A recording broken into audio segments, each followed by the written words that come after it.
कि मंजिल यूं ही नहीं मिलती राही को, जुनून सा दिल में जगाना पड़ता है। और पूछा चिड़िया से कि घोंसला कैसे बनता है, तो बोली तिनका तिनका जुटाना पड़ता है। तो चलिए दोस्तों, स्वागत है एक बार फिर से आपका जीएस1 सफर में। और ये है हमारा Indian polity and constitution series का लेक्चर नंबर 10। जैसा कि पिछले लेक्चर में हमने बात की थी प्रीवियस ईयर्स क्वेश्चंस की, या फिर आप कह सकते हो संविधान से रिलेटेड कुछ इंपॉर्टेंट फैक्ट्स की, तो ये उसी का पार्ट 2 है। तो चलिए बात करते हैं। सबसे पहला जो हमारा क्वेश्चन है वो है कि भारत ने राष्ट्रीय ध्वज को कब अपनाया। हमने अपने तिरंगे को ऑफिशियली कब अपनाया, तो कब अपनाया? 22 जुलाई 1947 को।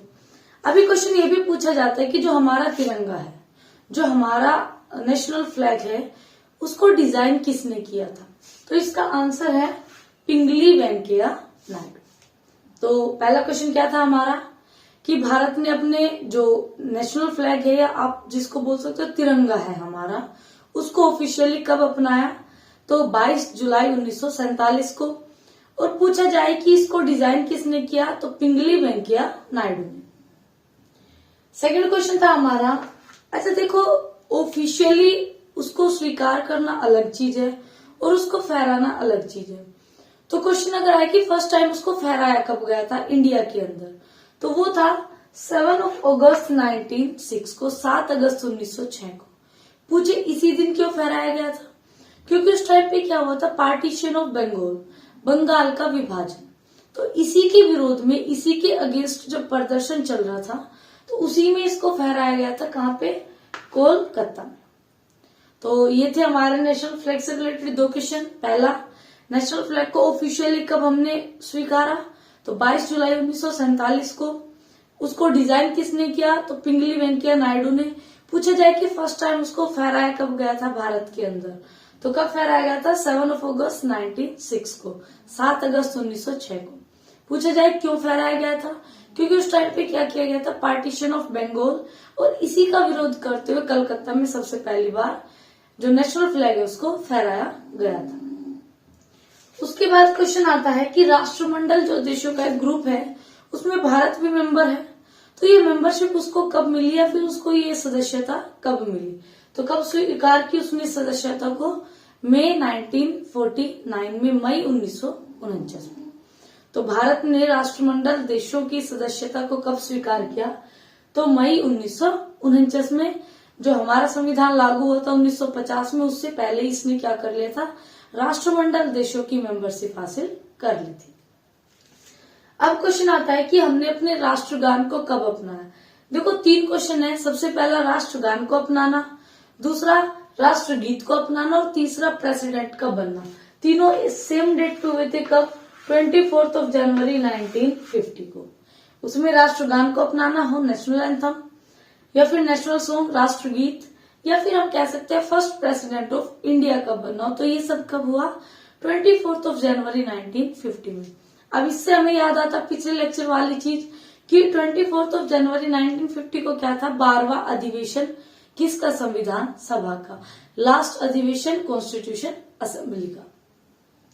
अब पूछा जाए राष्ट्रगान को किसने लिखा है, तो ये हम सब जानते हैं किसने लिखा है, रविंद्रनाथ टैगोर ने। इन्होंने क्या कराया था, जो शांति निकेतन संस्था है वो भी इन्होंने ही बनवाई थी।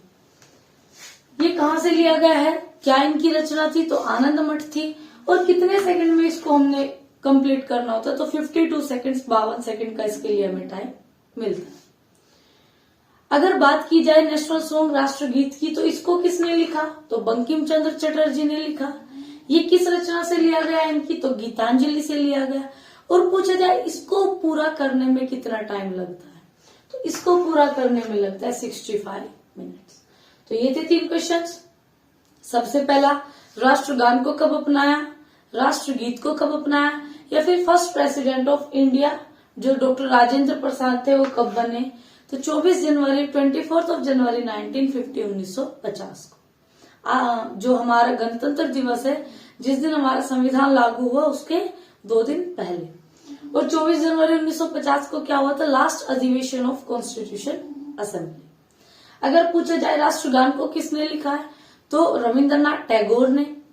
इनकी किस रचना से इसको लिया गया है, तो आनंद मठ से। और कितने टाइम में हमने इसको पूरा करना होता, तो 52 सेकेंड्स के अंदर हमने इसको पूरा करना होता। पूछा जाए राष्ट्रगीत को किसने लिखा है, तो बंकिम चंद्र चटर्जी ने। इनकी किस रचना से लिया गया है, तो गीतांजलि से। और इसको कितने टाइम में हमने पूरा करना होता, तो 65 सेकेंड्स के अंदर हमने इसको पूरा करना होता। तो ये तीनों क्वेश्चन हमें याद हो गए। पहले हमने 2 क्वेश्चन किए कि नेशनल फ्लैग को कब स्वीकारा, 22 जनवरी 1947 को। लेकिन फहराया कब गया था सबसे पहले, 7 अगस्त 1906 को, जब पार्टीशन ऑफ बंगाल हुआ इसके विरोध में कलकत्ता में। किसने इसको डिजाइन किया, तो पिंगली वेंकैया नायडू ने। राष्ट्रमंडल देशों की अध्यक्षता कब स्वीकार की भारत ने, तो मई 1949 को, मई 1949 को। नेशनल सॉन्ग, नेशनल एंथम या फिर आप बोल सकते हो फर्स्ट प्रेसिडेंट ऑफ इंडिया। राष्ट्रगान, राष्ट्रगीत या फिर भारत के प्रथम राष्ट्रपति को कब, इन दोनों को कब स्वीकार किया गया, या फिर भारत के जो प्रथम राष्ट्रपति थे वो कब बने, तो 24 जनवरी 1950 को। और 24 जनवरी 1950 को क्या हुआ था, लास्ट अधिवेशन ऑफ कॉन्स्टिट्यूशन असेंबली। राष्ट्रगान को किसने लिखा, रविंद्रनाथ टैगोर ने। आनंद मठ इनकी रचना से लिया गया। 52 सेकेंड्स का इसमें टाइम दिया जाता है। अगर बात की जाए राष्ट्रगीत को, तो किसने लिखा, बंकिम चंद्र चटर्जी ने। इनकी किस रचना से लिया गया, तो गीतांजलि से। और इसके लिए कितना टाइम हमें दिया जाता है, तो 65 सेकेंड्स का टाइम। अब बात करते हैं कि भारतीय जो मुद्रा है, हमारी जो करेंसी है इंडियन करेंसी, उसको डिजाइन सबसे पहले किसने किया था, तो डी उदय कुमार ने। ये पूछा गया क्वेश्चन है कि जो भारतीय मुद्रा है, इंडियन जो करेंसी है, उसको सबसे पहले किसने डिजाइन किया था, तो डी उदय कुमार। अगला क्वेश्चन है, हमने संविधान सभा पे पिछले लेक्चर्स में काफी सारी बातें की। संविधान सभा के लिए काफी सारी कमेटीज बनाई गई, जिसको हमने ट्रिक से याद किया था। उसमें एक ड्राफ्टिंग कमेटी भी थी, जिसके हेड कौन थे, डॉक्टर भीमराव अंबेडकर। या फिर हमने संविधान सभा के हेड की बात की, जो कौन थे, डॉक्टर राजेंद्र प्रसाद, जिसको आप बोल सकते हैं परमानेंट हेड। लेकिन उससे पहले एक टेम्पररी हेड भी चुने गए थे, कौन, डॉक्टर सच्चिदानंद सिन्हा। तो इस तरह से हमने संविधान सभा के काफी सारे मेंबर्स की बात की। लेकिन एक और सदस्य पूछे जाते, संविधान सभा के सचिव कौन थे, तो HVR अयंगर। अगर पूछा जाए कि संविधान सभा के सचिव कौन थे, तो कौन थे वो, HVR अयंगर। अच्छा, अभी हमारे मन में क्वेश्चन उठता है कि जो हमारा कॉन्स्टिट्यूशन है, इंडियन कॉन्स्टिट्यूशन है, या जो हमारा संविधान है, वो फिलहाल के टाइम पे, वर्तमान के टाइम पे कहाँ पे रखा हुआ है, तो जो हमारा पार्लियामेंट है, पार्लियामेंट के सेंट्रल हॉल, जिसको हम अब क्या बोलते हैं, सेंट्रल लाइब्रेरी, उसमें हीलियम केस में उसको सुरक्षित रखा हुआ है। तो प्रेजेंट टाइम में हमारा कॉन्स्टिट्यूशन कहाँ पे है, पार्लियामेंट के सेंट्रल हॉल, जिसको अभी हम क्या बोलते हैं, सेंट्रल लाइब्रेरी, उसमें हीलियम केस में इसको रखा गया है। अच्छा देखो, एक वर्ड होते हैं ध्वजारोहण, जिसको आप क्या बोलते हो, फ्लैग होस्टिंग। और एक वर्ड होता है फहराना, जिसको आप क्या बोलते हो, फ्लैग अनफर्लिंग। तो इन दोनों वर्ड्स में क्या डिफरेंस होता है और कहाँ पे किसका यूज किया जाता है। जब हम 15 अगस्त 1947 को आजाद हुए, तो अंग्रेजों ने क्या किया था, अपने फ्लैग को उतार के हमारे फ्लैग को ऊपर खिसकाया था, हमारे फ्लैग को ऊपर लेकर वो गए थे। तो फ्लैग को नीचे से ऊपर लेकर जो जाना होता है, उसको हम बोलते हैं फ्लैग होस्टिंग, ध्वजारोहण, जो कब किया जाता है, 15 अगस्त को। जो सबसे पहले किया भी कब गया था, 15 अगस्त 1947 को अंग्रेजों ने अपने झंडे को उतारा था और हमारे तिरंगे को क्या किया था, ध्वजारोहण किया था, हमारे तिरंगे को ऊपर खिसकाया था, ऊपर उसको फहराया था। अब बात करें कि फहराना क्या होता है, जो कि कब किया जाता है, 26 जनवरी को। इसमें क्या होता है, झंडा ऊपर बंधा होता है, जो स्कूल्स में देखा होगा आपने, झंडा ऊपर बंधा होता है और उसको क्या किया जाता है, उसको सिर्फ फहराया जाता है, उसको अनफर्ल किया जाता है, तो वो होता है फहराना। तो ध्वजारोहण क्या होगा, फ्लैग होस्टिंग। ये कब किया जाता है, 15 अगस्त को। क्यों किया जाता है, क्योंकि जब हम आजाद हुए, जब पार्टीशन हुआ 15 अगस्त 1947 को, तब अंग्रेजों ने अपना झंडा उतार के हमारा झंडा लगाया था, तो इसलिए फ्लैग होस्टिंग किया जाता है। लेकिन 26 जनवरी, क्योंकि अब हमारा झंडा लग चुका था, तो हमने क्या किया था, उसको फहराया था। तो 26 जनवरी को क्या किया जाता है, झंडे को फहराया जाता है। ये तो थे हमारे संविधान से रिलेटेड कुछ इंपोर्टेंट फैक्ट्स।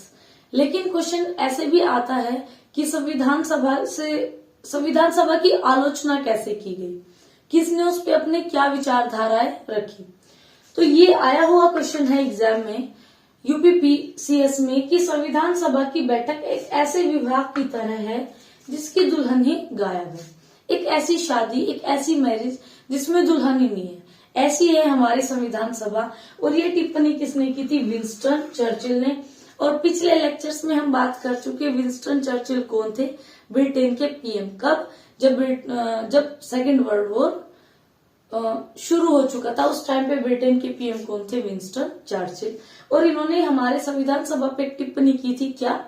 कि जो इंडियन कॉन्स्टिट्यूशन असेंबली है, भारतीय जो संविधान सभा है, वो एक ऐसी मैरिज की तरह, एक ऐसी शादी की तरह है जिसकी दुल्हन ही गायब है। और लॉर्ड विंसकाउंट ने क्या बोला था कि जो संविधान सभा है वो सिर्फ एक हिंदुओं का निकाय है, उसमें किसी और समुदाय को स्थान दिया तो गया है, लेकिन मेजोरिटी में अगर बात कर रहे तो कौन है उसमें? मैक्सिमम हिंदू है। ये किसने बोला था? लॉर्ड विंसकाउंट ने। उसके बाद काफी सारे लोगों ने ये भी बोला कि जो आप संविधान बना रहे हो या जो भी संविधान सभा काम कर रही है वो कहीं ना कहीं टाइम और पैसों की बर्बादी है, क्योंकि हमने पिछले लेक्चर में बात की थी कि हमारा कॉन्स्टिट्यूशन तैयार होने में कितना टाइम लगा था? 2 साल 11 महीने 18 दिन। जबकि अगर हम अमेरिका के कॉन्स्टिट्यूशन की बात करें तो वो सिर्फ 4 महीने में ही तैयार हो गया था। तो इसी की कंपैरिजन को करते हुए कुछ जो अंग्रेज लोग थे उन्होंने बोला कि जो इंडियन कॉन्स्टिट्यूशन अपना बना रहे हैं वो कहीं ना कहीं अपने समय और पैसों की बर्बादी वो कर रहे हैं। उसके बाद कुछ लोगों ने बोला कि हम जो कॉन्स्टिट्यूशन बना रहे हैं उसमें कहीं ना कहीं जो वकील है, लॉयर्स है या फिर जो राजनीतिज्ञ है उनको प्रभुत्व मिला हुआ है। आपने देखा कि हमारा कॉन्स्टिट्यूशन में कई सारे वर्ड काफी डिफिकल्ट, जिनको आप जैसे धर्मनिरपेक्ष हो गया या फिर कई सारे ऐसे वर्ड है, तो इन्हीं वर्ड्स के ऊपर टिप्पणी की थी कुछ लोगों ने।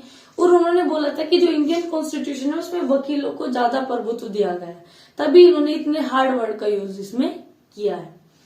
तो ये थी हमारी जो संविधान सभा है उससे रिलेटेड कुछ इंपॉर्टेंट फैक्ट्स, या फिर कैसे हमारा संविधान बना, किसने कब बना, कब उसको स्वीकार किया गया, कब हमने अपने नेशनल फ्लैग को स्वीकार किया या कब हमने अपने नेशनल एंथम को अपनाया, क्या क्या उस पर टिप्पणियां की गई। ये थे कुछ इंपॉर्टेंट क्वेश्चन जो प्रीवियस एग्जाम्स में आ चुकी है। तो ये पार्ट सेकंड हमारा कंप्लीट हुआ प्रीवियस ईयर्स क्वेश्चन का। तो कहीं ना कहीं आप बोल सकते हो कि हमारा जो Indian polity and constitution series है उसका चैप्टर नंबर फर्स्ट क्या कि कॉन्स्टिट्यूशन असेंबली क्या थी, कैसे बनी, कैसे चुनी गई और उसने कॉन्स्टिट्यूशन को कैसे तैयार किया, इस पे हम बात कर चुके। देखिए दोस्तों क्या होता है कि अब तक हमने किस चीज पे बात की, सपोज कीजिए कि ये हमारा कॉन्स्टिट्यूशन है, तो अब तक हमने क्या बात की कि ये हमारा बनकर तैयार हो चुका, इसको किसने बनाया, कैसे बनाया, अब तक हमने सिर्फ इस चीज की बात की है। अब हम क्या करेंगे कि जो ये हमारा कॉन्स्टिट्यूशन है इसके क्या फीचर्स है, क्या इसकी विशेषताएं हैं, और फिर हम इसको खोलना शुरू करेंगे। सबसे पहले हमें कौन मिलेगी? प्रस्तावना, प्रियम्बल। फिर हम चलेंगे, हमें आर्टिकल्स भी मिलेंगे, शेड्यूल्स भी मिलेंगे, या फिर आप बोल सकते हो हमें पार्ट्स भी मिलेंगे। तो अब तक हमने सिर्फ इतनी बात की। अगर ये कॉन्स्टिट्यूशन सपोज करो आप, ये कॉन्स्टिट्यूशन है, तो अभी हमने बात की कि इसको तैयार किसने किया?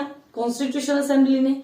उसको इलेक्शन कैसे कराए गए, कहाँ से कितने मेंबर्स लिए गए, पिछले लेक्चर्स में हम बात कर चुके। उसमें कैसे कमेटीज बनी और उस कमेटीज ने कैसे काम किया कि हमारा जो संविधान है ये तैयार हुआ। अब तक ये बात होगी। अब हम इस पे बात करेंगे कि इसकी फीचर्स क्या होगी, इसकी विशेषताएं क्या होगी, कैसा संविधान है हमारा, सबसे लंबा है, क्यों वो इतना लंबा है, क्या हम उसमें अमेंडमेंट कर सकते हैं, संशोधन कर सकते हैं, या किस प्रक्रिया द्वारा हम उसमें संशोधन कर सकते हैं, किसको परमिशन है उसमें संशोधन करने की, या फिर किसको वो क्या राइट्स देता है। उसके बाद फिर हम संविधान के अंदर चलेंगे बारी बारी से, उसकी प्रेम्बल पे बात करेंगे, उसने हमें क्या राइट्स दिए, फंडामेंटल राइट्स पे बात करेंगे, फंडामेंटल ड्यूटीज पे बात करेंगे, या फिर आप बोल सकते हो उसके सोर्सेज क्या है। ये जो हमने अपना कॉन्स्टिट्यूशन तैयार किया है इसके सोर्सेज क्या है, कहाँ कहाँ से हमने चीजों को इसके अंदर लिया है। तो इन सब चीजों पे हम नेक्स्ट लेक्चर में बात करेंगे।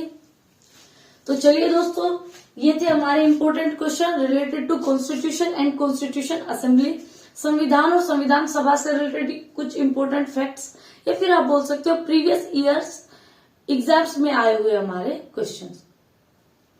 तो ये लेक्चर आपको कैसा लगा हमें कमेंट बॉक्स में बताइए। आपको कोई डाउट हो, कोई भी क्वेश्चन हो, आप हमें लिख सकते हैं। And please like, share and subscribe. Thank you for watching this video.